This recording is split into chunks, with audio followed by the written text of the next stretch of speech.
नमस्कार, मैं अंजना और आप देख रहे हैं दिल्ली ग्राम एक्सप्रेस। आइए एक नजर डालते हैं आज की बड़ी खबर पर। पीताम्बरा बगलामुखी देवी महायज्ञ एवं श्री शिव कथा महोत्सव के चतुर्थ दिवस प्रातःकालीन सत्र में श्री महाकाल महामृत्युंजय यज्ञ हुआ, जिसमें मुख्य यजमान राजेश सक्सेना, ममता सक्सेना, के गुप्ता, प्रभा गुप्ता, अमित अग्रवाल, अशोक यादव, शैलेंद्र गुप्ता, अरुण त्यागी, करणवीर सिंह रहे। प्रसाद व्यवस्था शोभित सक्सेना, मुकेश त्यागी, अंशुल सिंघल की रही। अनुष्ठान श्री परिवार पीठाधीश्वर पंडित कृष्णा गोस्वामी जी के निर्देशन में आचार्य उत्तम पांडे, यश पांडे, तेज नारायण मिश्र ने कराया। संध्याकालीन सत्र में सुख तीर्थ से पधारे आशीष माधव जी ने द्वादश ज्योतिर्लिंग कथा सुनाई। कहा कि हिंदू धर्म में भगवान शिव के द्वादश ज्योतिर्लिंग को काफी महत्व दिया जाता है, जो भारत के अलग अलग राज्यों में स्थित हैं। मान्यता है कि इन ज्योतिर्लिंगों के दर्शन मात्र से ही साधक की सभी मनोकामनाएं पूर्ण हो जाती हैं। साथ ही उसे जीवन में किसी भी तरह की परेशानी का सामना नहीं करना पड़ता है। सोमनाथ ज्योतिर्लिंग सभी 12 ज्योतिर्लिंगों में यह प्रथम ज्योतिर्लिंग है जो गुजरात के सौराष्ट्र जिले में समुद्र किनारे स्थापित है। जो भी पूरी श्रद्धा से यहाँ पूजा पाठ करता है उसे जीवन में सुख, समृद्धि, यश, सम्मान की प्राप्ति होती है। मल्लिकार्जुन ज्योतिर्लिंग मान्यता है कि इसके दर्शन मात्र से साधक को अश्वमेध यज्ञ के समान फल प्राप्त होता है। सर्प दोष के पाप से मुक्ति के लिए इस लिंग का दर्शन मात्र ही काफी है। महाकालेश्वर ज्योतिर्लिंग इस ज्योतिर्लिंग में भगवान शिव के दक्षिण मुखी ज्योतिर्लिंग की उपासना की जाती है। उससे सभी तरह के भय, रोग और दोष से मुक्ति मिलती है। यह अकाल मृत्यु से रक्षा करता है। ओमकारेश्वर ज्योतिर्लिंग जिसके दर्शन से जीवन के सभी कष्ट दूर होते हैं, यह सिद्धिदायक शिवलिंग है जहाँ शिव के उपासक सबसे ज्यादा साधना के लिए जाते हैं। केदारनाथ ज्योतिर्लिंग आदि गुरु शंकराचार्य द्वारा निर्माण कराया गया मंदिर केदारनाथ धाम, यह ज्योतिर्लिंग हिमालय की गोद में स्थित है।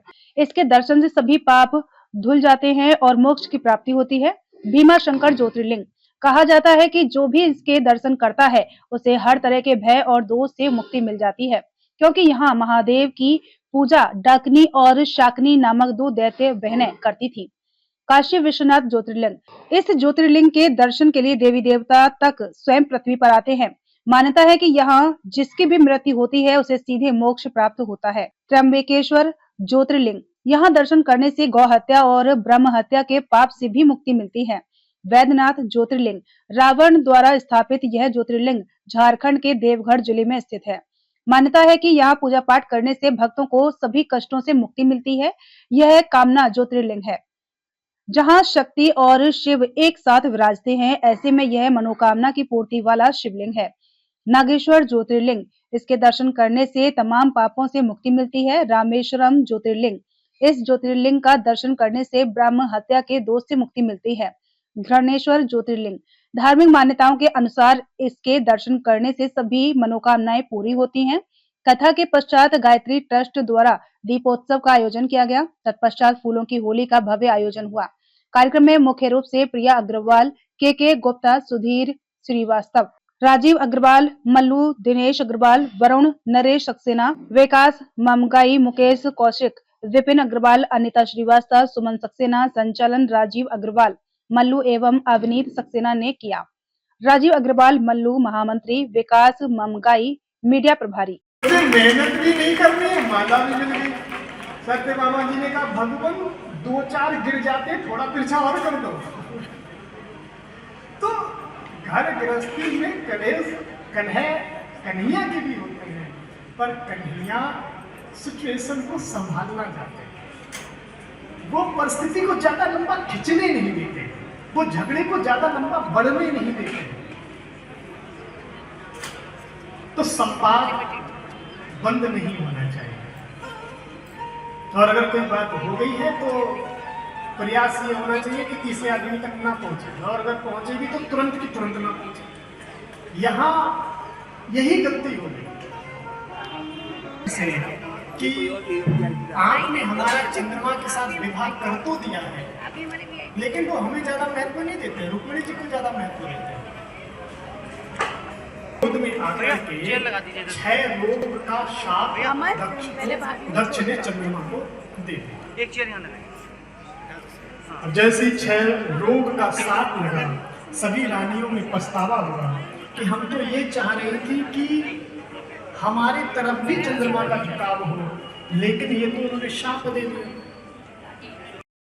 सादर अभिवादन। श्री परिवार पीठाधीश्वर पंडित कृष्णा स्वामी जी के मार्गदर्शन में आयोजित हो रहे इस पुनीत आयोजन में देवादिदेव भगवान शंकर के कथा आशीष माधव जी को सादर प्रणाम।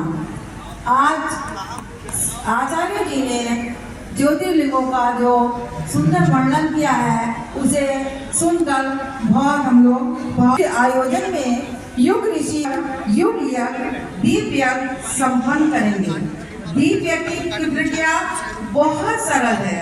हर श्रद्धालु परिजन इसे प्रार्थना गायत्री परिवार की।